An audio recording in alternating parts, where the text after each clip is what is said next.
Wow! Grabe, giant siya. Lalaki.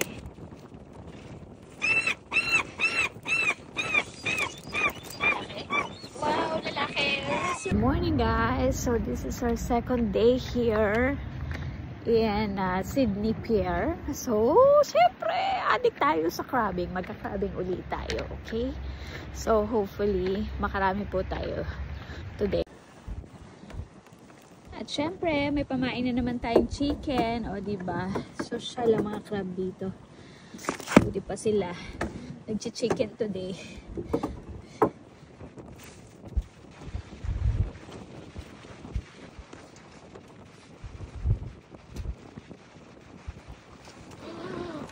Oh, meron. Meron. Ang laki. Ang laki niya. Grabe. Meron. Yay! May huli na uli. Uy, grabe. Ang laki niya.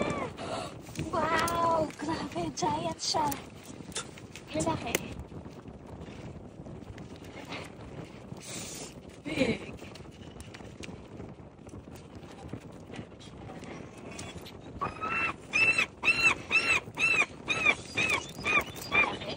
Wow, lalaki.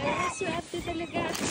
Mahangin pero lalabasan yung mga red crab. Ayan. Grabe. Tingnan naman. Super hangin. Para sa crab. Ang lamig talaga. Grabe. Buti na lang medyo sumisilip ang araw.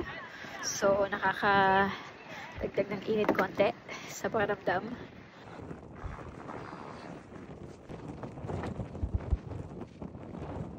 Ayan, nagdadating na po ang mga magka-crabbing.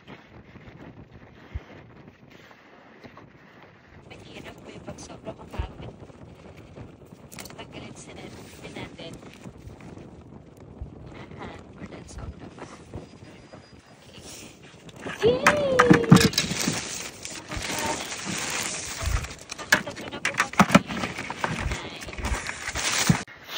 Ayun, so nakakatatlo na nga kami. Right? So, hindi kami uwing bokya. So, maya-maya kasi babiyahin na kami. Drive na kami papuntang Edmonton. So, yan. Kailangan naman may maiuwi tayo. So, yan. Buti na lang. Ay, ayan. Meron. Oh, lalaki niya ulit. Grabe na to. Lalaki pa. Oh. Parang nagpa-nail salon pa to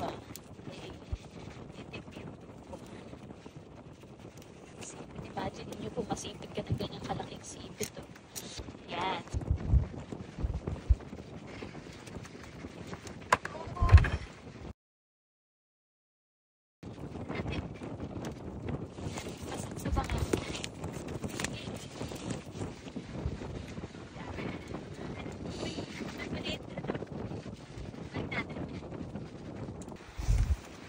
Meron siyang dahon. Yeah!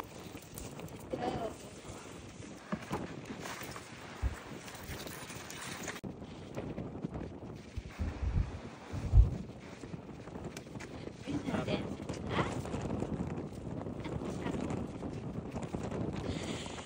Ayun ba yung bokya?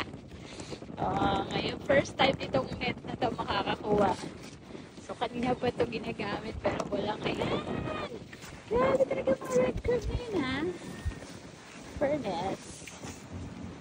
Dito kasi kahapon, dito kami nakakakuha ng red crab. So, talagang maraming red crab dito sa pier na to. Kaya kung yung mga hindi taga rito na naghahanap ng crabbing spot, talagang recommendable talaga tong pier na to. Yung Sydney Pier. Right? So, at least dito walang beaver. Kasi kahapon talaga, diba, inubos yung bait namin ng mga beaver. Nung una, nakukwitan ako sa kanila, pero nung huli, nainis na ako sa kanila. Nung na lang kami. Tapos, uwi na rin kami. Bye!